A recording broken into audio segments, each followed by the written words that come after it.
So in the last 2 weeks, we talked about the simple regression, we talked about the multiple regression, right? So we say if we have only one predictor, then you have the simple regression. If you have more than one explanatory variables, then you have multiple regression, right? So we talked about actually they are just perfect situations, right? So we assume the assumptions are all satisfied.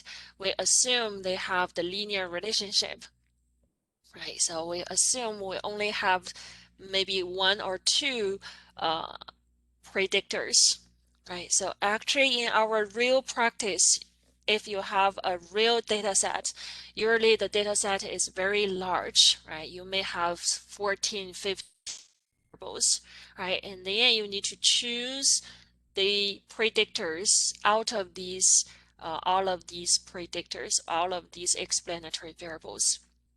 All right, and then we may have some unexpected situations. For example, the one you want to include in your multiple regression doesn't show the linear relationship with the y, or your variable is your explanatory variable is a categorical variable, right? But our regression can only deal with the quantitative variables, right? So how you can add that kind of variable into your regression.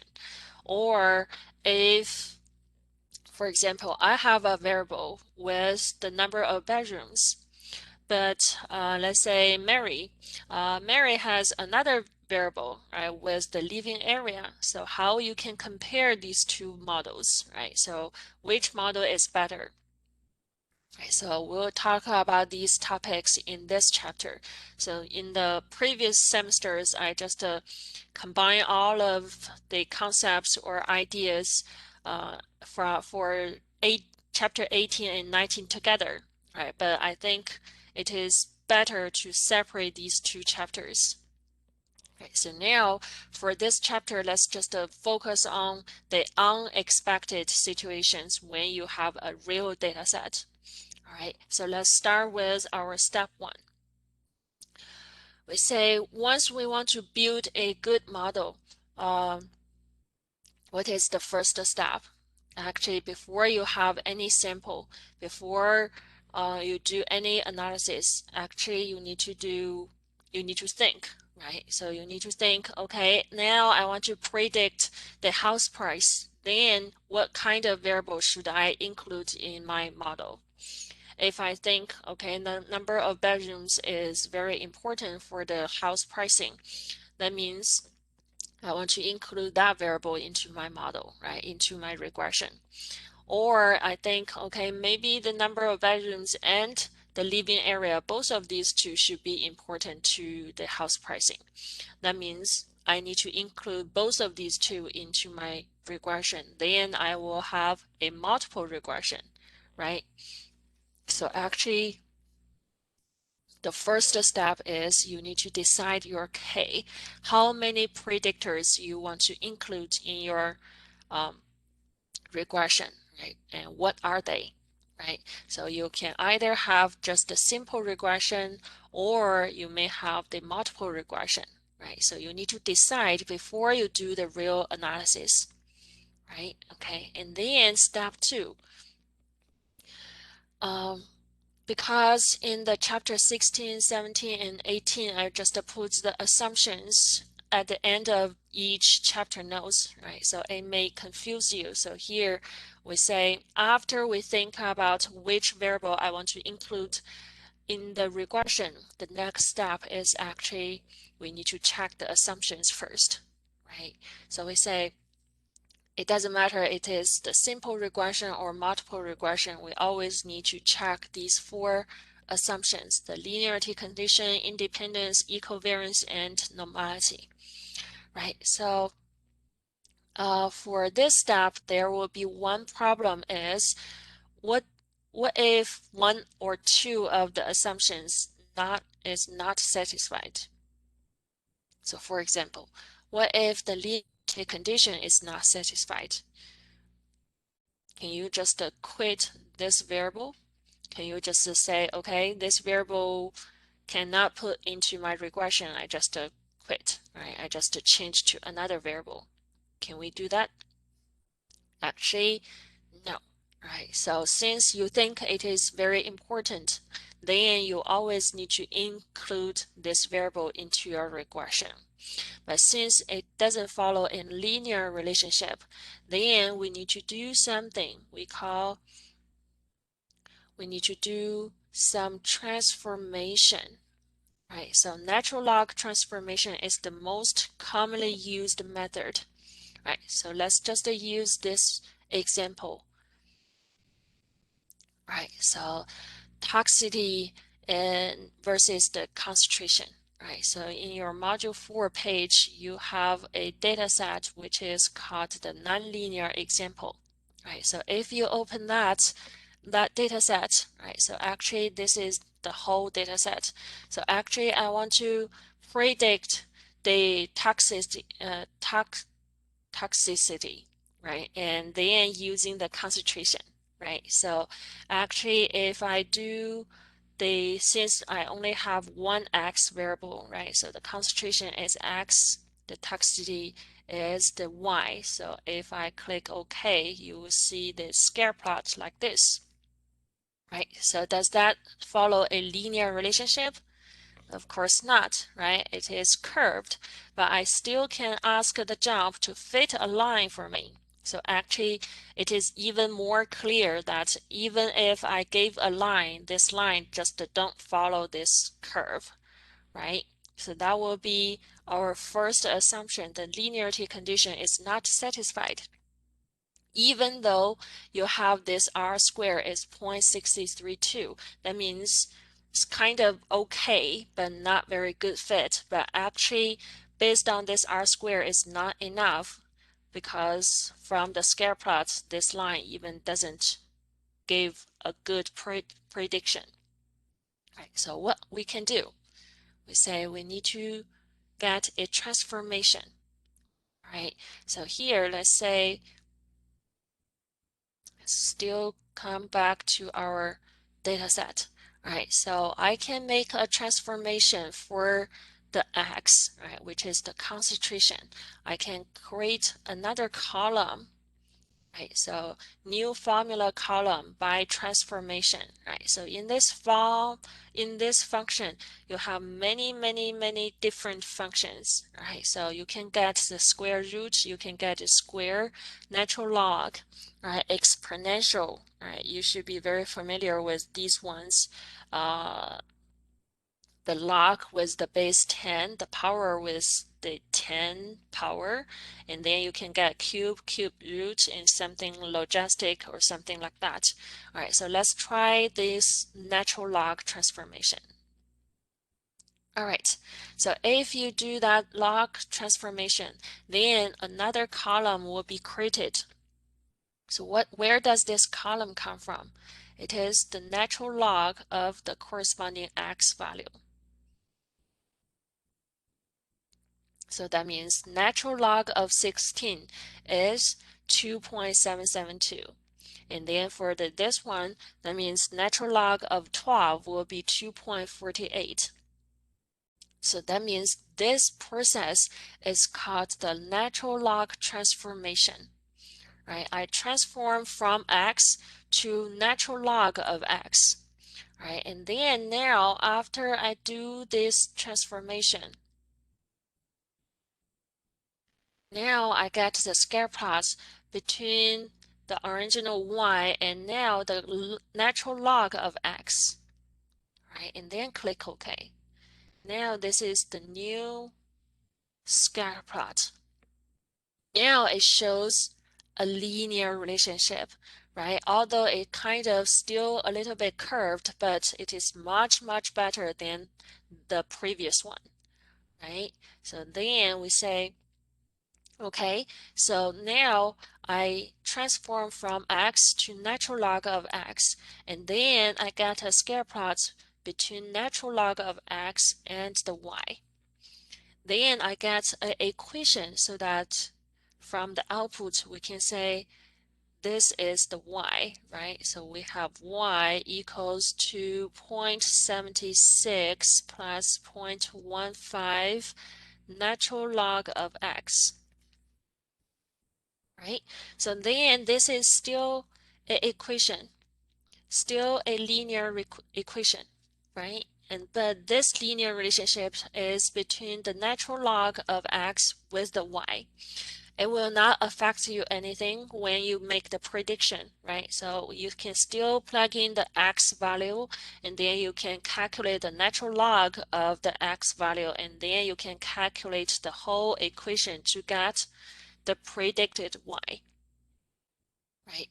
So now your predicted y will be very accurate because this line just follow the linear relationship, right? And then you can also see that R squared is 0.916. That means the prediction is much, much better, right? The only problem for the transformation will be the way how you interpret this B0, how you interpret this B1. Right? Because what? Because now the whole x is actually is the natural log of x. It's not just the x itself. So you cannot say when x equals 0, y hat equals to 0.76, because when x equals 0, the natural log of 0 is 1. It's not 0, right? So that means there will be some difficulty for you to interpret these two. Right, so how you interpret these two, you will learn. I will give you a simple example, and you will learn some more details in your future courses. Right, so here we say if we do the log transformation, it will not affect your prediction of the y, right? So no problem, right? You still plug in the x value into the equation, and then you will have the accurate prediction. So that is our goal for regression, right? So generally, it will not affect our results. The only thing is how you interpret this B0 and B1, right? So you can think about it. All right. Okay, and then we say there are some other commonly used transformations. Right, we say you can do the natural log transformation, which is the most commonly used method. Right, so you can do the transformation for x. You can also do the transformation for y. So for example, in our this data set, right? So what we did is about natural log of x, but I can also create another column for the y.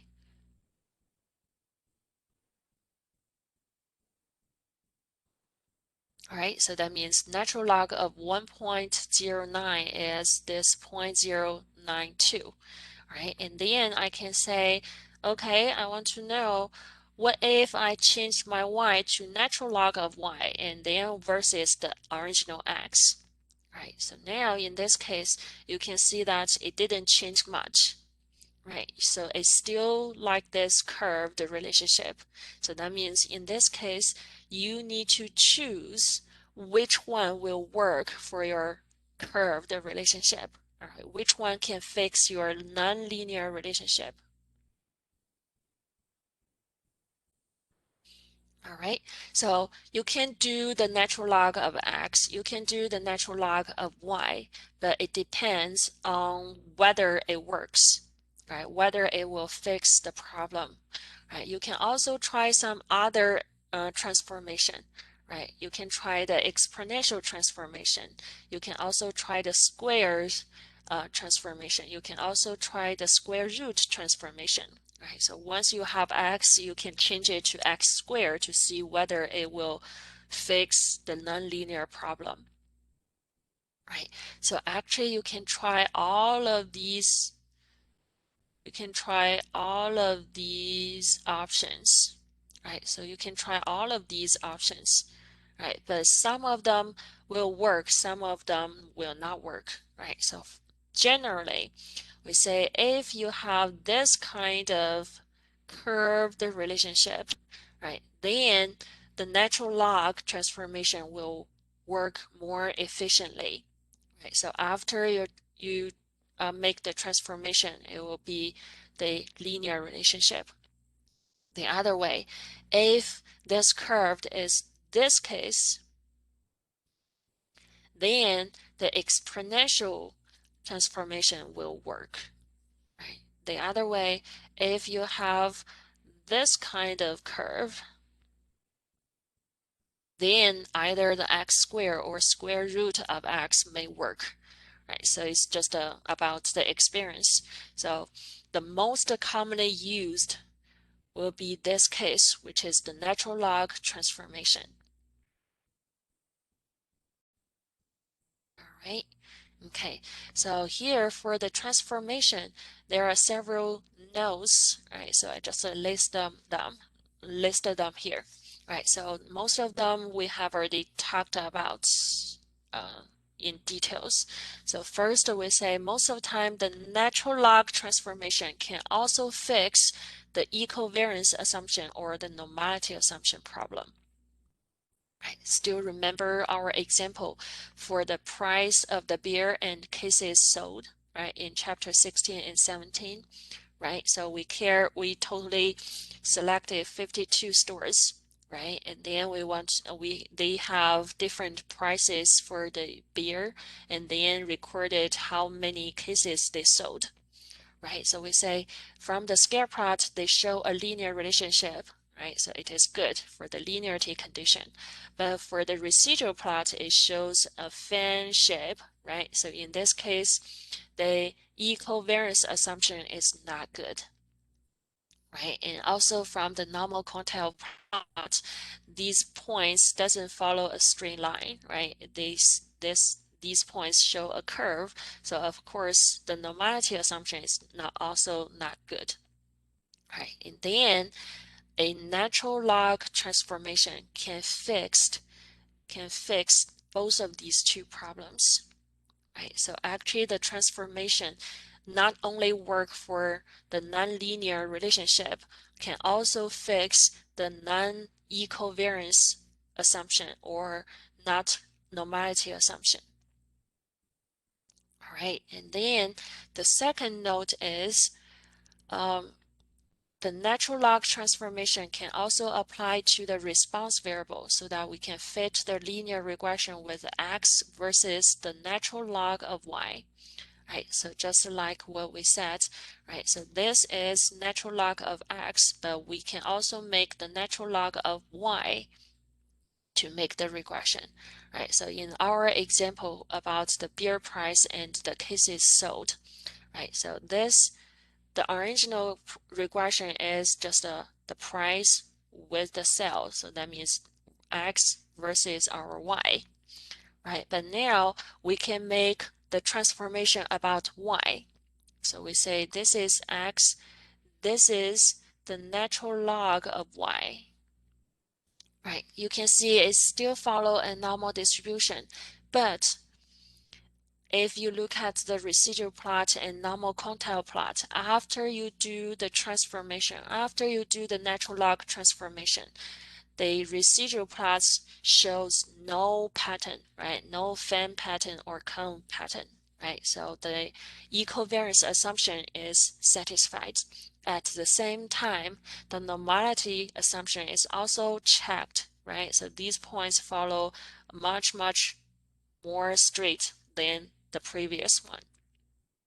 Right, so in this case, I just want to show you that we say the natural log transformation not only fix the nonlinear problem, can also fix that if you have a non-equivariance or the normality assumption is not satisfied, then this transformation can solve all of these problems.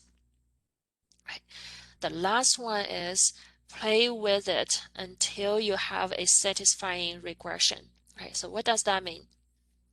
We say before you do any transformations, before you have any problems, right? So let's say once you have nonlinear relationship, right? So you don't know whether the natural log transformation will work or doesn't work. So what you need to do, You just play with it, right? So you just keep trying different transformations. If the natural log of x doesn't work, then let's try natural log of y. If both of these two doesn't work, try some other transformations, right? Try the square transformation.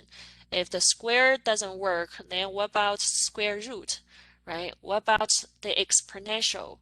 What about the power, right? So you can try all of these transformations until you have a transformation make everything good, make the linear relationship and the other two assumptions are all satisfied, right? There always be a transformation can make your variable to be linear relationship with the y.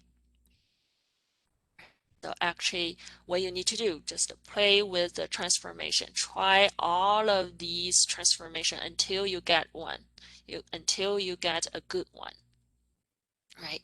So that is why for the regression for this topic in statistics, you can find thousands of books to talk about how to build a model, how to do the regression, because you have many, many methods, you have many, many unexpected situations.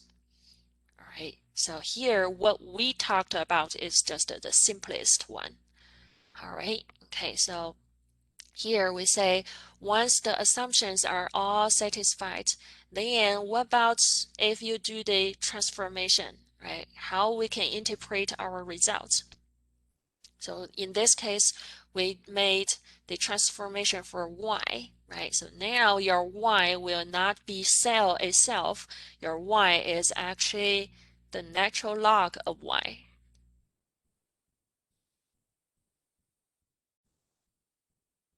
Right, so once you have the natural no, not this data set, right? So let's go to the beer price versus the sale. Right, so now I have the price, I have the sale, right? And then I can make the natural log transformation for the y, right? And then I can do the linear relationship, linear regression with the x and natural log of sale, so that I have still one variable. So I can use the fit y by x, right? And then the price is the x. The natural log of sale will be our y, right? And then click OK. Right, so it still follow a linear relationship. All right, and then you will have a linear fit. Right, so now this linear fit will be natural log of y will equals to the b0 plus b1 times the price, which is x.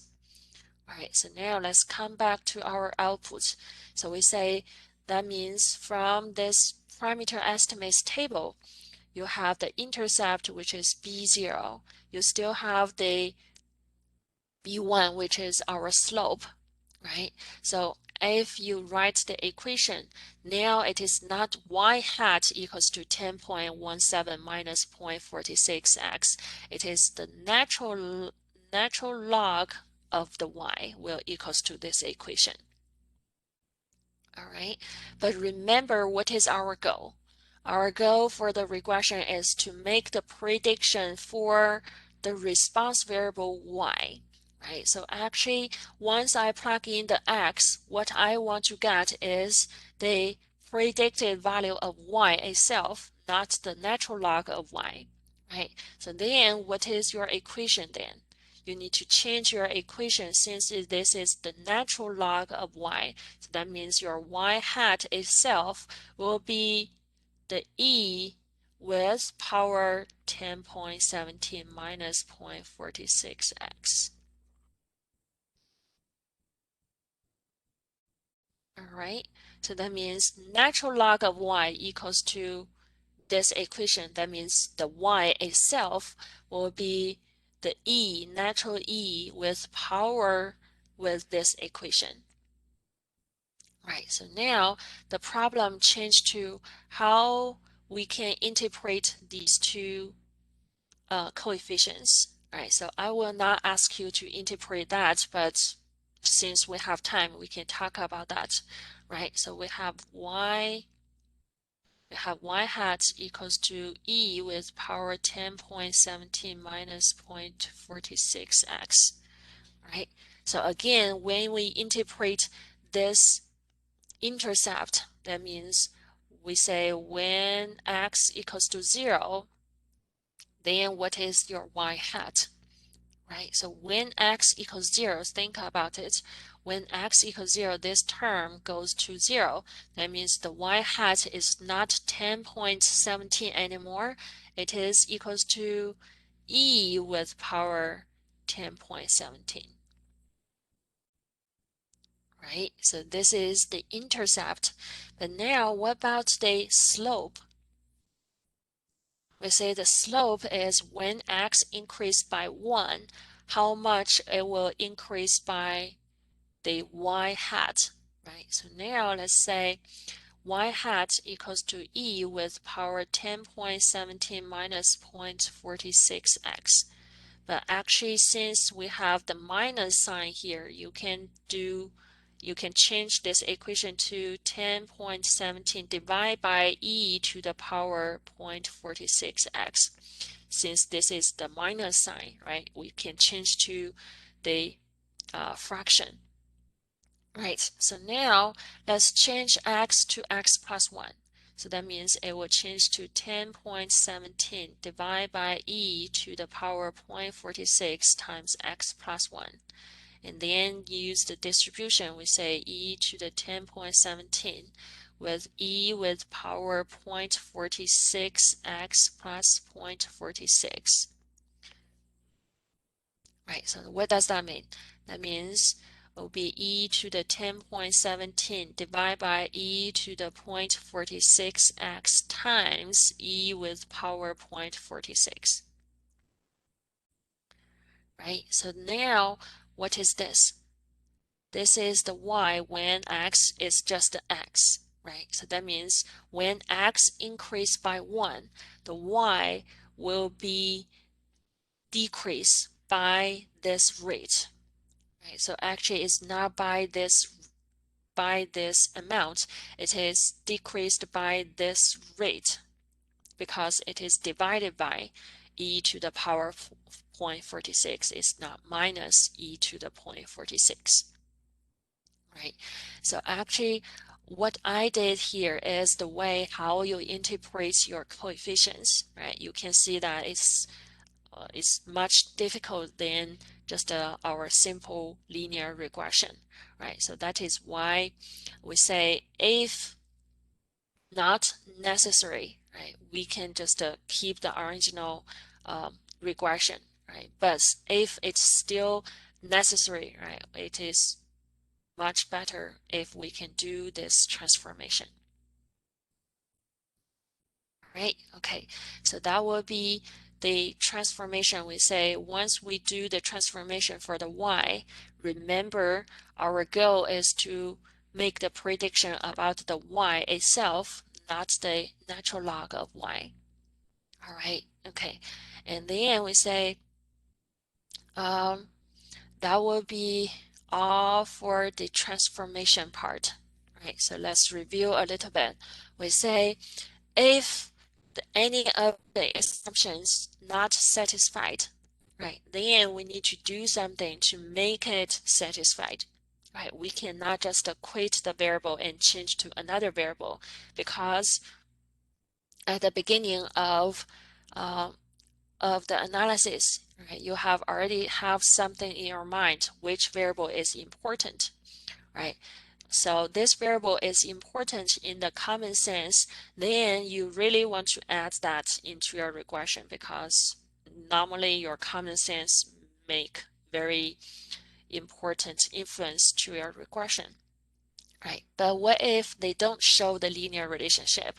Then we can always do some transformation to make it have the linear relationship. The only problem is once you do the transformation, then in your linear equation, it will not be just the x and y. It will be the natural log of y with the x, right? So it will not affect your prediction at all. You can still plug in the value of x and then calculate the y hat, calculate the predict y. Right? The only problem you may have is you need to think about how you can interpret this B0, how you can interpret this B1. But it is not a big problem because you can always find a way to interpret that. Right? Our goal is to make the prediction. As long as your prediction is accurate, then everything else can be ignored. Right? Okay. So that will be our first problem. And then let's talk about our next problem. We say, if I have a model, right? I have a model with number of bedrooms and living area. Let's say Gavin, right? Gavin has another model, right? His model is with the number of bedrooms and living area, and he has another variable, which is number of bathroom. Right now, whose model is better? Can we just look at the R square and just compare, okay, it has, Gavin's model has larger R square, then his model is better? Right. Then let's talk about the R square and another R square is called the adjusted R square. All right, so here we say, let's talk about R square first. All right, so again, what is R square? It is the proportion of the observed variation in y that can be explained by the model.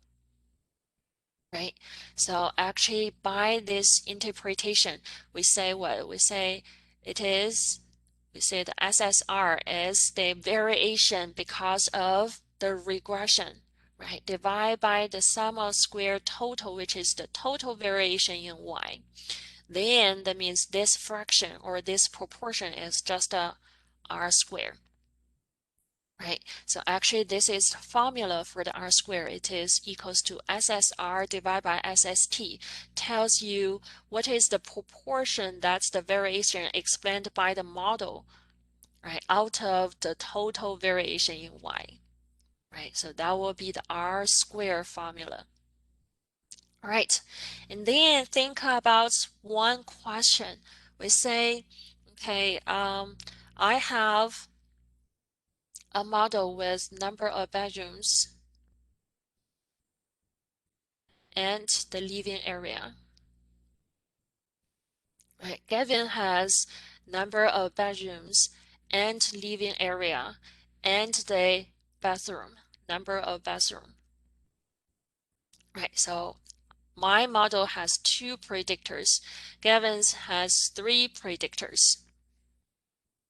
All right, so now think about R square. We say the SSR is the sum of squares of the regression. That means Gavin's model, which is the second model, contains 3 predictors, right? So of course, they explained more variation than my model, right? Because my model only have 2 predictors, right? So of course, the bathroom will explain some variation in Y, right? So it will be at least some variation in Y can be explained by the number of bathrooms, right? So in this case, we say R squared will always increase if you have more predictors, right? So if you have 3 predictors, your R squared will always be larger than the model with 2 predictors, right? So here we say adding the new predictor variables to a model always increase R squared. It doesn't matter this variable, this actual variable, number of bathrooms is useful to the model or not useful to the model. It doesn't matter this bathroom is efficient or not efficient. It has the contribution to the model or it doesn't have the significant contribution to the model. The R square will always increase. All right, But this increase is significant increase or not a significant increase. For example, I have the model for this model with two predictors. I have the R square, for example, is 0.68. Right, and then with three predictors, I have the R square, it will increase, right, because it has more predictors. So for example, it equals to 0.69. That means adding this one more variable only increase this R squared to by 0.01.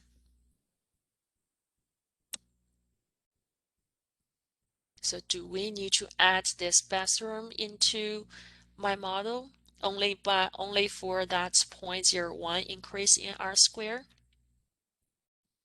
Maybe not, right? Maybe it is not efficient, right? So if we add the number of bathrooms into this regression, that means you need to collect 1,057 houses with their records, how many bathrooms they have, right? So that means you may need one more person to collect all of these information. You need to spend more time. You need to spend more money to collect these information.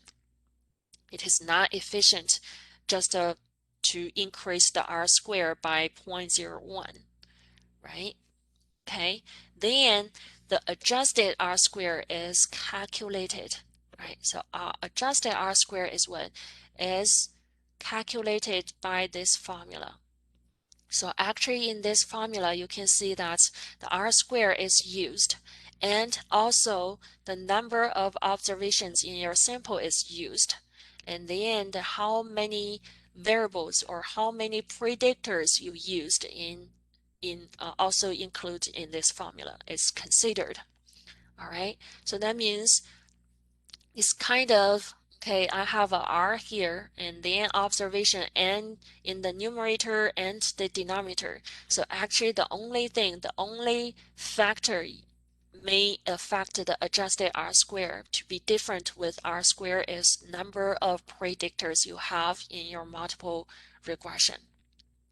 Right, so that means this R square, adjusted R square, produced a penalty to un or not useful variables or not efficient variables, right? So even though this number of bathroom, even though this variable, this actual variable will increase the R square, but it doesn't increase a lot, it is not worth it, right? Then your R, adjusted R square will decrease, right? So for example, let's say still use our example, right? So my model is number of bedrooms with the living area, right? Gavin's is number of bedrooms, living area, and the bathroom, right? So for example, the first model I have the adjusted R square is, let's say, 0.68, right? And the adjusted R square for the second model is 0.70. What does that mean? Your adjusted R square is larger than this adjusted R square, right? So that means when you or after you take out the penalty because of this extra variable, your R square is still larger than the first one. That means what? That means your second model is still better than the first one. Right. So actually, this adjusted R square is after you remove all the penalty because of this extra variable. If the adjusted R square itself is still larger than the previous one, then that means this model is better, right? You need to add this variable into your regression. But what about the other way? If you have the number of bathrooms in your model, but you have the adjusted R square calculated as, let's say, 0.67, then that means after you take the penalty, this model is even not as good as the first one, right? So that means you even don't need to add this variable, right? Adding this variable make this model inefficient. All right, so actually that is why I have the following two comments for the adjusted R-square and R-square, right? So in this case, we didn't say R-square is not useful. R-square is still very useful. It is still very important to decide or interpret your own model, right? So you can use the R-square to tell, okay, how well is my model? Right, so once you have the model, you need to use the R squared to say, okay, my R squared is 0.90. That means it's quite good model, right? But if you have multiple models and you want to compare which model is better, then you cannot use the R square. You need to use the adjusted R square because it takes care of different number of predictors. It take off the penalty of the actual variables. All right, so we use the R squared to describe your model.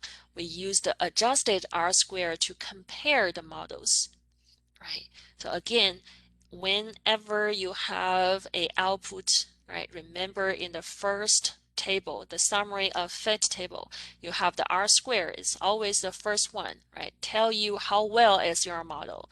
Next one, the R square adjusted, it means you need to use this to compare with other models. If you have other models, then you need to use this 0.7134 to compare which one is larger, not the R square.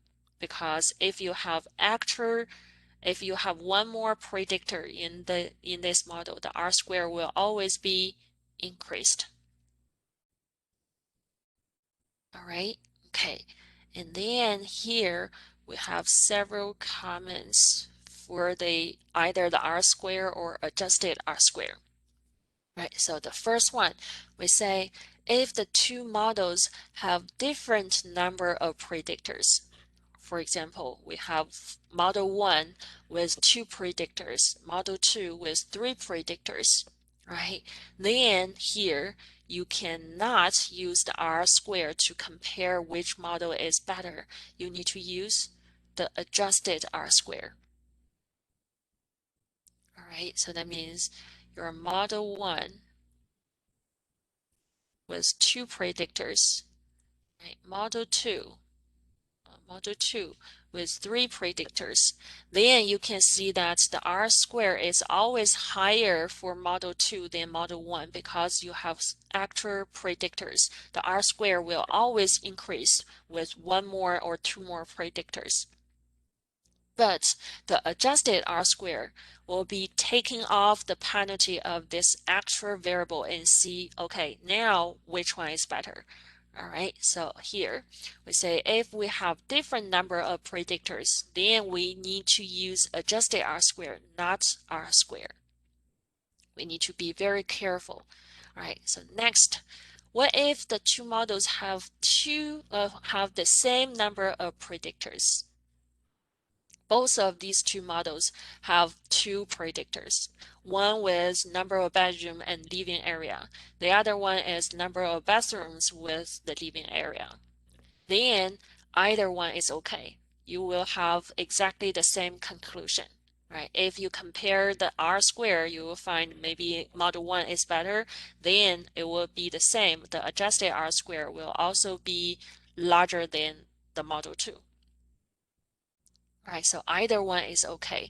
But to be safe, right, we say to compare the models, we can just use consistently just use adjusted R squared to be safe. All right, okay. And then next one, we say we have already talked about R square. We talked about adjusted R square, but is the R square or adjusted R square the only factor that you can decide which model is better?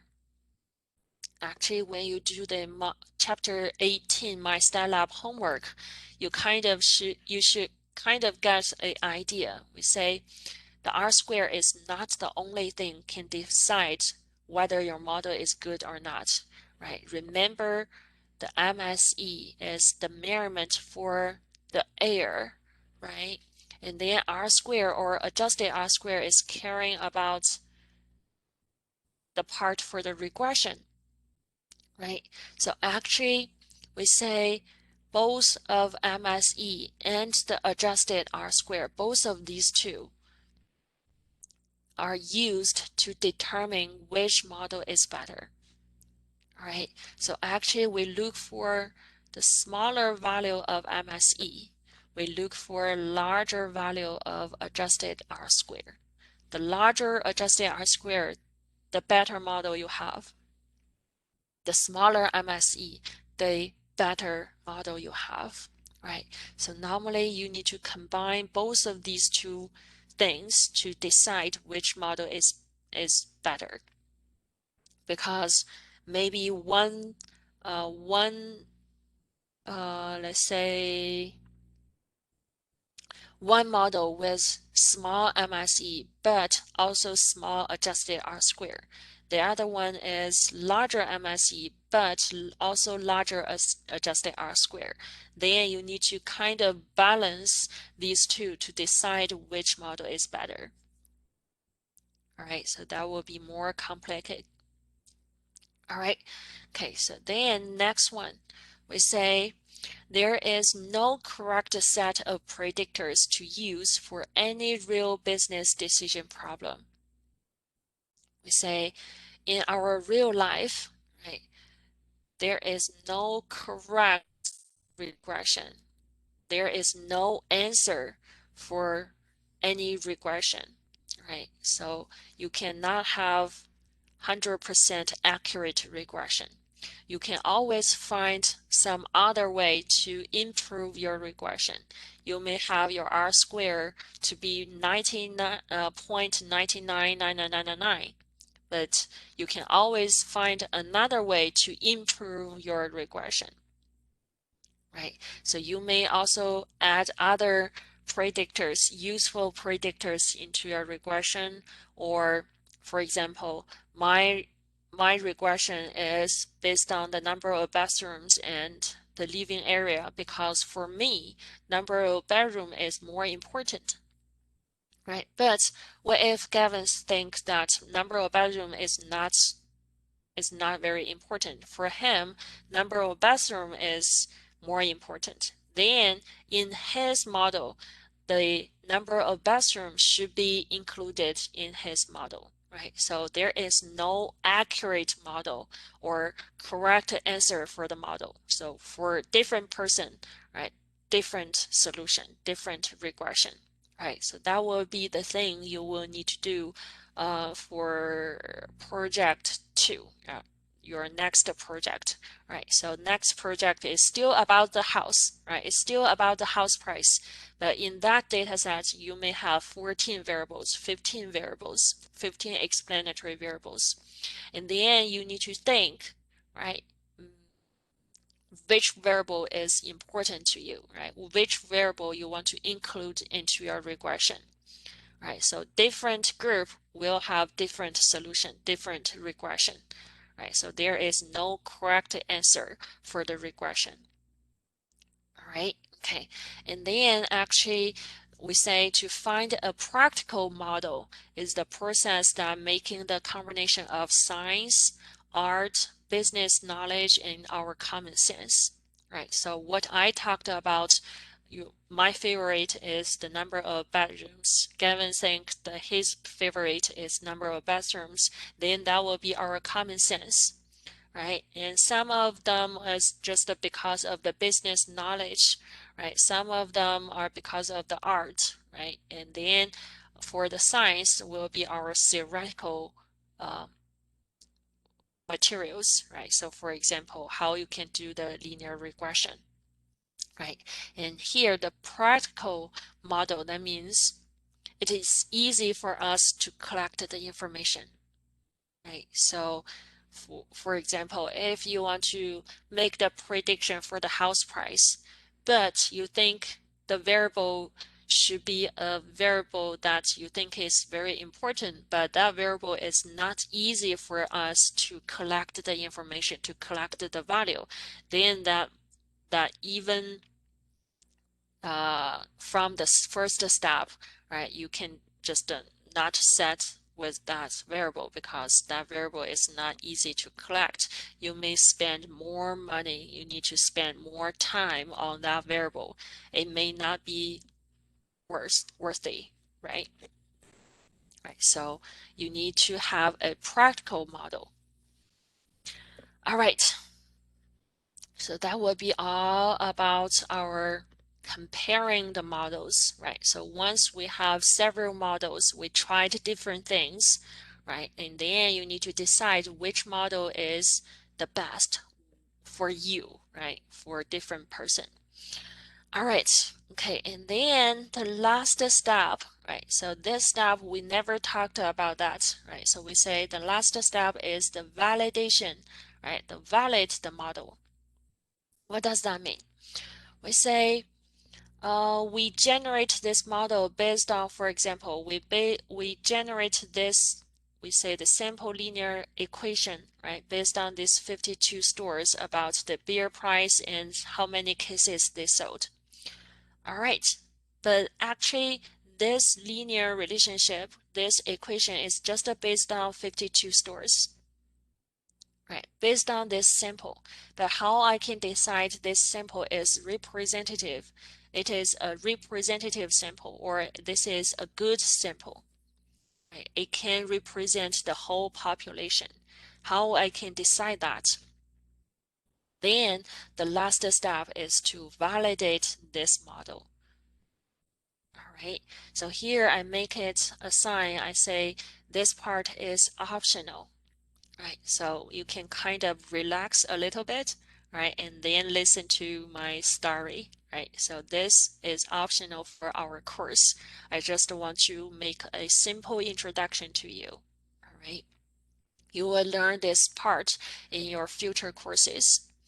All right, so uh, we say once we have a sample, right? So we say once we have a sample, and then before you generate the model, we normally just divide the sample into two parts, right? The larger part, we call it is the training sample, right? The training sample, right? And then the other part, I call it is the validation sample, right? So normally validation sample is just a 10% of the whole sample, all right? And then we say, I use the training sample to generate my model. Right, so in our example, we say we use the randomly selected 52 stores to generate my model, to generate my equation, linear equation. All right, and then based on this equation, I use another small group of the sample, which is not included in this 52 stores. I randomly select another group of the stores, and then I use that sample. I use that kind of small sample to validate whether this equation works for all stores in the population. All right, so that means there are two parts of the sample. One is called the training sample. We use the training sample to generate the model, right? We also have another kind of sample, another group of sample. We call it is the validation sample. We want to check how good is your model, how good your model fits other points, other stores. All right, so in this example, we say we used the 52 observations. We used the 52 stores to fit this equation. All right, so once we have this equation, what we want to do to validate our model, we need to calculate this validation MSE. All right, so what is a validation MSE? We say we have or we fit this linear equation. All right, and then I randomly select another 5 observations, another 5 stores, which is out of these 52 stores, right? Not included in these 52 stores. I just extra 5 stores out. All right, and then I have their corresponding X, I have the corresponding Y. All right, and then I will calculate the MSE by myself by hand. Right, so I calculate the validation MSE. So since this is still MSE, remember the MSE is SSE divided by the corresponding degree of freedom n minus k minus 1. Right, so this is MSE. What is the SSE? We call it is the sum of squared residual, sum of squared error, right? So actually from the top, you see that the E is the residual, it's the error, right? So I have error squared, and then sum of all these squared error. So actually the top is just a SSE. All right, and then this n minus 2, where does this n minus 2 come from? In our detailed example, we say we only have one predictor. We only have this x, right? We only have the bear's price. That means my number of predictor, the k, is equals to 1, right? So that is why you have n minus 1 minus 1, which is n minus 2. All right. So in this case, we have this formula for the MSE, and then we need to use this formula to calculate this validation MSE. That means this is my original 5 actual stores. I have is Y, right? So remember, we have already fit our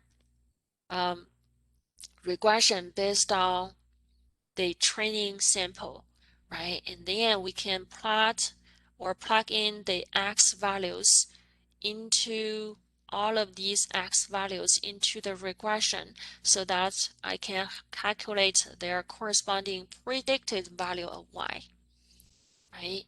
And then we say the observed Y minus the predict Y, it will be our residual E, right? And then based on the E, I can get the square of the residual, which is the E squared, right? So now I got this E squared for every observation in my formula, and then we just sum of all of these squared residual together, which is sum together will be our SSE.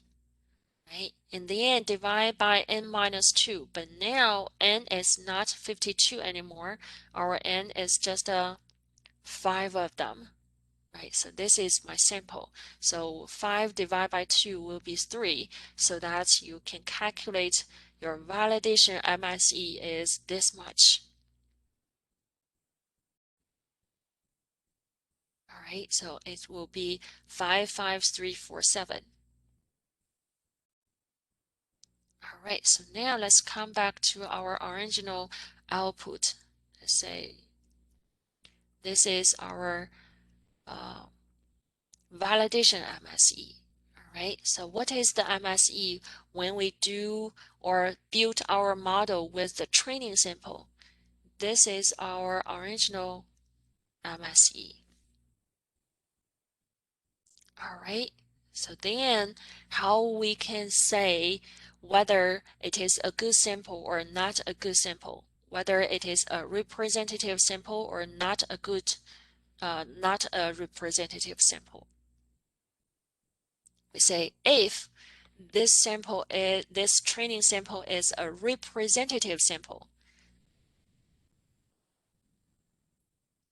then if I select another sample, it should have similar MSE,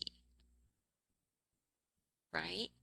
Okay, but now we say the MSE, the validation MSE is much larger than the MSE you got. That means your sample, your actual the 5 observations that is out of these 52 stores should be far away from this line. That means your sample, the original training sample, is not very representative. Is that right? Okay, so that means if your sample is not very representative, then what you need to do? You need to select your sample again, start the regression process from the beginning. Because your sample is not representative, you cannot use this B0 and B1 to estimate beta 0 and beta 1 because your sample is even not representative for the population. Even though it is randomly selected, it still may not representative. All right, so that will be the validation MSE. Right, so I will not ask you to calculate this validation MSE as long as you understand that once you have the sample, you want to divide that into 2 parts. One is for the training sample, that we use the training sample to build the model. The other part we call it is the validation sample. Right, we use the validation sample to validate our model to see whether my model or my sample is useful or representative for the population. All right, and then next, I just used another kind, right? So it's still optional, right? So you can still keep relaxed, right? So we say, okay, remember for the beer and how many cases you sold for this example, we also did the transformation, right? So we did the natural log transformation to the y so that we have another kind of regression, right? So that means we can continue or use this linear regression to compare which model is better. You after the transformation, whether your model getting better. Right, so here we say once we have this linear relationship with x for x with the natural log of y, then if we still use the same validation data, right, and then we still calculate the validation MSE, but now remember this price is x, right? This is our observed y, but from our equation, remember when we plug in the x, what you got is actually it's natural log of y. It's not just the y hat, it's actually natural log of y. But how we can get the y hat itself, we need to get y hat, which is the exponential of what you have. Right, change that to the equation. We say this is not our linear equation. Our linear equation should be y hat equals to e with power 10.17 minus 0.45x. Right, so now until this step you have the predict y, and then you use y observed y minus the predict y. You have the residual, squared. You sum of all these squared residuals divide by the degree of freedom is still n minus 2, right? So you have the validation MSE for this equation, right? So for the transformation or transformed y equation, right? So since this value is very large, normally we also use the RMSE, which is just a square root of the MSE, right? So we use that to make it smaller values to be easier to compare. All right. Okay, and then here I just gave all the summary of our model, right? The first one is before transformation, right? I just used the y with how many cases sold, right? And model 2 is y equals to the natural log of number of cases sold, which is after the transformation. All right, and then we want to know whether or whether we need to use this transformed model or just to keep the original one, right? So we say the original model, we have the R square is 0.74. The new model, which is transformed with the y, which has the R square is 0.72. That means after transformation, your R squared decreased a little bit, right? So here we can use the R squared to compare these two models because what? Because both of these two models have the same number of predictors. They have only just a price, right? So they have only one predictor. Then they can use the R squared to compare these two models, right? And then next one, we want to compare the MSE. We say, since this MSE is actually much larger than the one we have for after the transformation, but in this case, we cannot compare the MSE because they have different units, right? So the units for this model, for model 1, is the number of cases, but the unit for the model 2 is actually natural log of number of cases, right? So actually they are not comparable, right? So then again, the same reason for the root MSE, right? So if we cannot compare the MSE, of course the root MSE cannot be compared. And then another thing is to compare their assumptions, right? So still remember we say the equivariance assumption and normality assumption are both not satisfied, right? But after transformation, after the natural log transformation, all of these assumptions are good, right? And then the last one, which we use the validation root MSE to compare which model is good, right? So we say from what we got from here, right? Before we do the transformation, we have just the x with the y. We have the validation, which is RMSE is 235, right? But after the transformation, we have the validation MSE is 276.55. All right, so now we have all of these informations about these two models.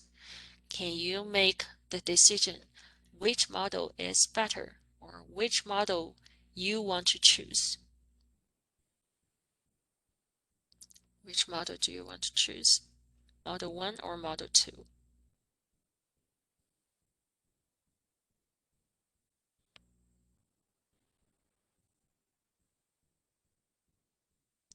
Actually, it is not easy for us to make the decision. It's not very clear, right? So if you are based on the R square, the Model 1 has higher R square, so Model 1 is better. But Model 1 doesn't satisfy these two assumptions, right? But the Model 1 has smaller validation MSE, which is better, right? So in this case, you need to balance, right? You need to think about which one is more important to you, right? So in this case, different people make different decision, right?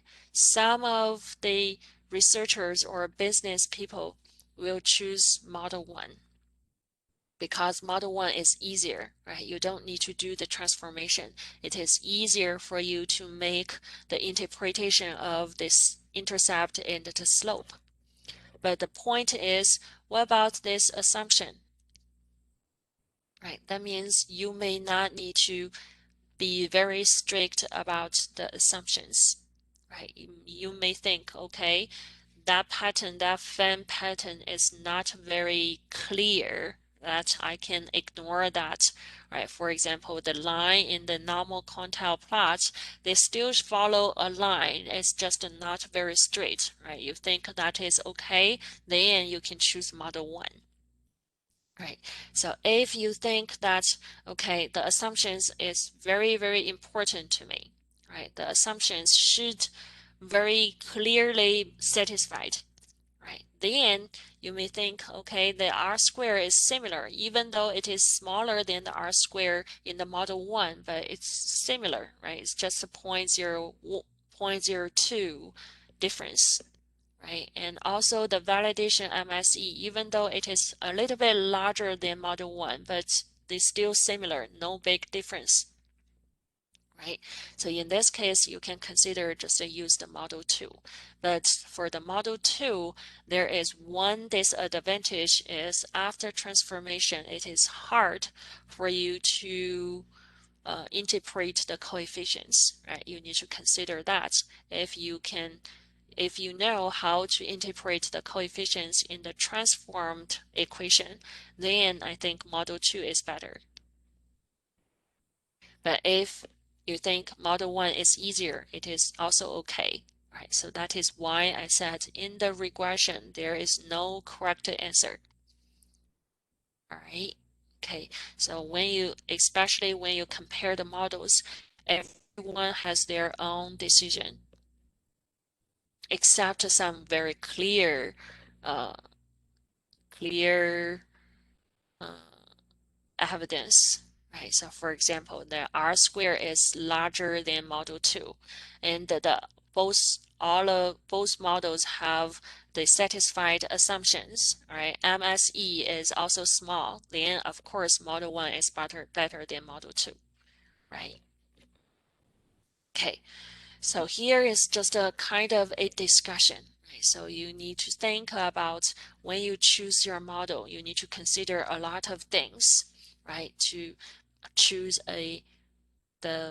we say the best model, right? So, but this best is not the real best. This is just within all your options, which one is best, right?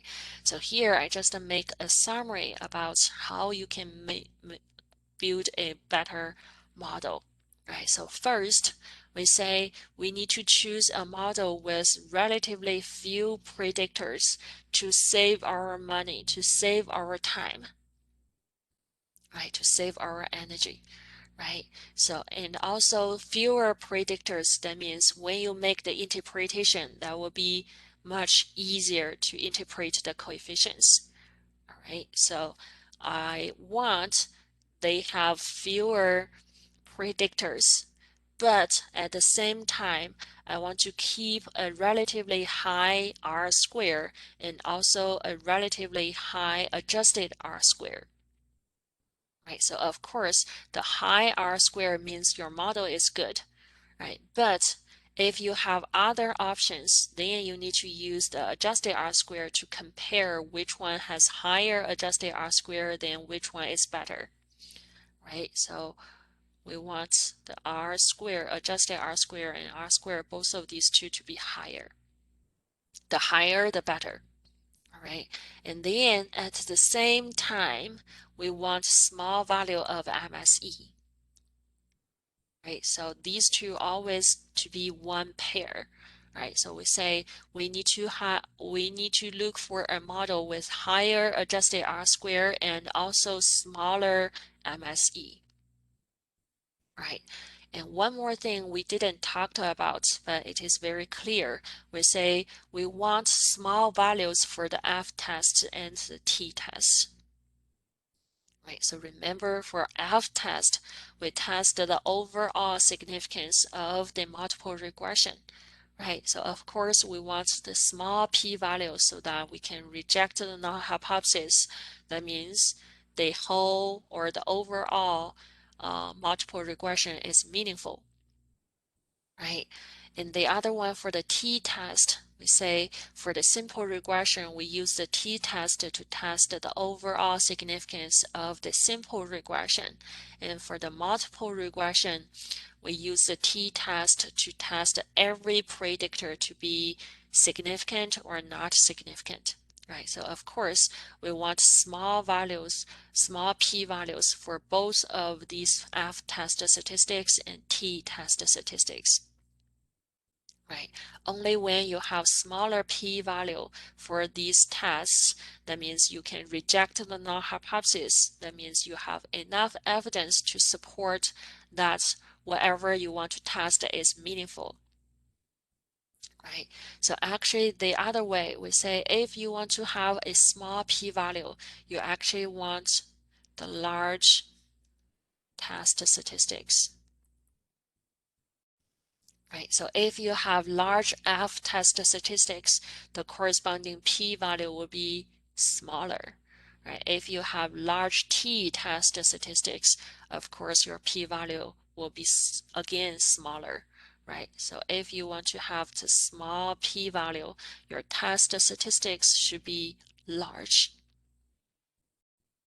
Right, and one more thing, we say if you want to build a good model, of course, it cannot be influenced by the outliers, right? So you need to deal with the outliers before you do any analysis. You need to remove them before you do the regression.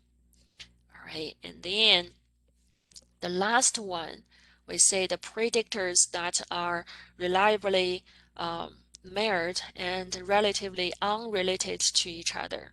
Why we want to make sure that the predictors are unrelated to each other. We cannot control that, right? But actually, we had that example. We say the number of bedrooms and the living area in our example, right? So why we got a confusion, we say if we just include number of bedrooms in the simple regression, the coefficient of the number of bedrooms is positive. But when I add living area into the regression, the coefficient of the number of bedrooms changed to negative. Right, so actually this confusion is just because these two variables are related to each other. Larger bedroom tends to no, the more bedrooms tend to have larger living area, right? So actually these two predictors are kind of related to each other. That's why you have kind of a confusion. The coefficients, the sign changed from positive to negative, right? So if possible, we want to avoid this situation. We want all the predictors to be unrelated to each other, so that you don't have that kind of confusion.